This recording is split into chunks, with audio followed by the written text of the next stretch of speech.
These are Family Guy plot holes you never noticed. Number 1.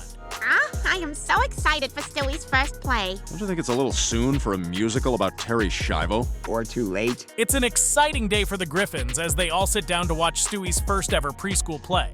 The youngest Griffin has the important role of the plug in the play with a questionable subject matter, but when his moment to shine comes about, he doesn't handle it well.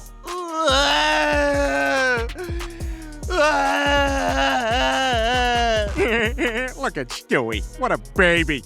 It's surprising that Stewie can't handle being on stage, given that he's performed with Frank Sinatra, studied at a prestigious acting school, and even performed his own take on Elton John's Rocket Man.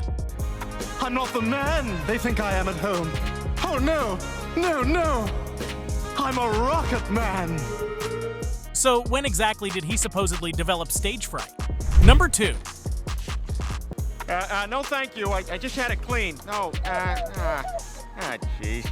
We initially learned that Brian came to be a part of the Griffin family after Peter found him, begging on the side of the street. But a later episode, involving Peter bringing in a replacement for the aging dog, shows us that that may not be the case. Fantastic. And to help us forget about it, family, I'd like to introduce new Brian. Hey, gang! Whose leg do you have to hump to get a hug around here? When the Griffins fall in love with new Brian, old Brian attempts to win back his family's affection by showing some videos of when he was a young pup. No, these are home movies from when I was a puppy. He died. Okay, look, just watch.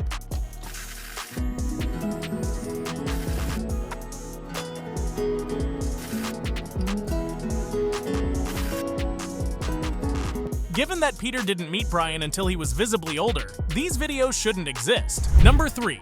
Blood brothers? What the devil is that? After learning about an ancient ritual that can create an even deeper bond between friends, Stewie is determined to get Brian to share his blood with him.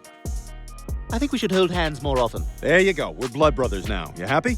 Actually, yes. I mean, I really feel the bond, Brian. I feel like we're closer now. Stewie feels all the better for having shared his blood with Brian, and solidifying their friendship as a brotherhood. That is until he wakes up the next morning with an uncomfortable realization. You son of a bitch! You gave me herpes! What? What are you talking about? When we swapped blood! Look at my lip! It's a disgusting herpes sore! The only issue with this whole plot line, herpes can't be transmitted through blood. Number 4. Oh, I know you're tired, Stewie, but you can sleep all you want in the car. Ugh, 6 a.m. I shouldn't have stayed up all night listening to Persian radio. It's completely relatable that Stewie is grouchy during a 6 a.m. wake-up call for a road trip. So as soon as Peter and Lois start arguing, he sees his opportunity to go and get some more sleep, dropping his blanket along the way. Oh, well then I guess we're not going on vacation. Oh, good. Then I'm going back to bed. But as they reach the World Trade Center Memorial, Lois goes to check on the sleeping Griffin, only to find that he has been left at home. Wake up, Stewie. Let's get you out of that seat and into a fresh diaper. Oh my God. Peter, Stewie's not in the car. As she checks on him, you can see that the blanket has been pulled up to look as though he was underneath, meaning whoever covered him knew he wasn't there. Number 5. Hey, Dad, that's a cool whip. Ah, I thought you couldn't understand me! Stewie says it best. Over all the seasons of Family Guy, one of the biggest unanswered plot holes has been who can and cannot understand Stewie. Whilst sometimes his parents can. I'm nothing without all of you. Oh, that's nice of you to say. Thank you, Stewie, who I can understand. Other times, they clearly can't. Because I'm a nice person. You're not. I tip in cash. So? And I can't think of one reason why they wouldn't pick me. I can. Oh, thanks for listening, Stewie. I had no choice. It's still unclear and a mystery as to who exactly knows what Stewie is saying at all times, but maybe he says it best with his theory on the situation. I predict in the finale, everyone can understand me. Number 6. Where's your wife this evening? Handcuffed to a radiator in Fallujah. She wanted to come, but I do not negotiate with terrorists. Unless you've watched American Dad alongside Family Guy, you might not have known that Avery Bullock, director of the CIA, has always been steadfast when it comes to standing up for what's right. That is until a crossover event where he and Stan meet Stewie. US are freaking A. We're number 1. Space shuttle and all that. Terrific. Hello, Smith. How are you today? Whilst on a mission to kill his own mother, Stewie breaks into the CIA to gain control of the power grid, which he does successfully. And unless you want me to send you all back to the Dark Ages, you'll do exactly as I say. Since both shows are made by the same creators, they seem to have forgotten all about the not giving in to terrorists attitude that Avery is meant to have. Number 7. I want to tell you that one of you will betray me. Ah, just kidding. He's doing that thing he did in the storybook. When Peter meets Jesus at a record store, he invites him over for dinner at their house. But not everyone is so quick to believe that it really is the Son of God dining with them. How do we know you're really Jesus? Can you perform miracles? Sure. How about this? Brian is convinced, especially when Jesus makes Lois's breasts grow in size. But a few episodes later, when Meg questions his religious beliefs, Brian has seemingly changed his tune. Are you willing to open yourself up to God's truth? Oh, you're barking up the wrong tree, Meg. I'm an atheist. What's that? I don't believe in God. It's confusing to find out he doesn't believe in God anymore, even though he's had clear proof of his existence. Number 8. No offense, Mr. Herbert, but I'm a 17-year-old girl and I don't need you here.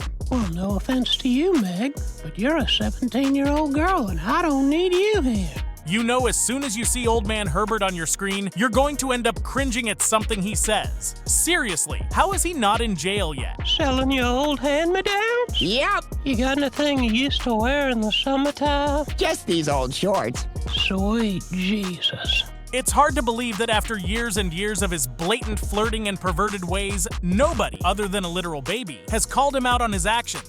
Again, Stewie might have the exact reason why that is. Are there any local residents whom you've seen acting strangely? Well, there's a pedophile up the street that nobody seems to be doing anything about, but it's mainly because he's so funny. Even if he adds comedic value, someone's got to stop him at some point. Number 9. Brian, this is Dylan. He's your son. Oh, no way! Brian is as shocked as all of us when he goes to a former girlfriend's house, only to find out that she had his kid without telling him. It does beg an important question, though. Say, Brian, now that I think about it, how can you possibly have a 13-year-old son when you yourself are only 7? Brian does give an explanation that leaves us just as confused as we started. It's mathematically impossible for Brian to be the father. But, as Family Guy has proven, plot holes don't matter as long as it's funny. Well, those are dog years. That doesn't make any sense. You know what, Stewie? If you don't like it, go on the internet and complain. And don't even start on how it's possible for a dog to have a human son. Number 10. So as mayor of Quahog, I hereby raise the town's legal drinking age to 50. When Peter and his friends Drunken Hijinks get the drinking age raised in Quahog, they are forced to find other means of getting their alcohol. A run-in at the bar with Brian proves to be their saving grace. Hey, how come you're allowed to drink? Yeah, you're not 50. Actually, I am. I'm 56 in dog years. Thankfully, Brian agrees to buy alcohol for them, but they shouldn't have to use him. An episode that aired years earlier revealed Quagmire's age at the time, meaning he would have been well over the drinking age at the time the laws were changed. You're 61 years old? Yes, sir. What's your secret? Carrots. Sometimes I grind them up into juice or just eat them raw. Or insert the as long as I get them into my body somehow.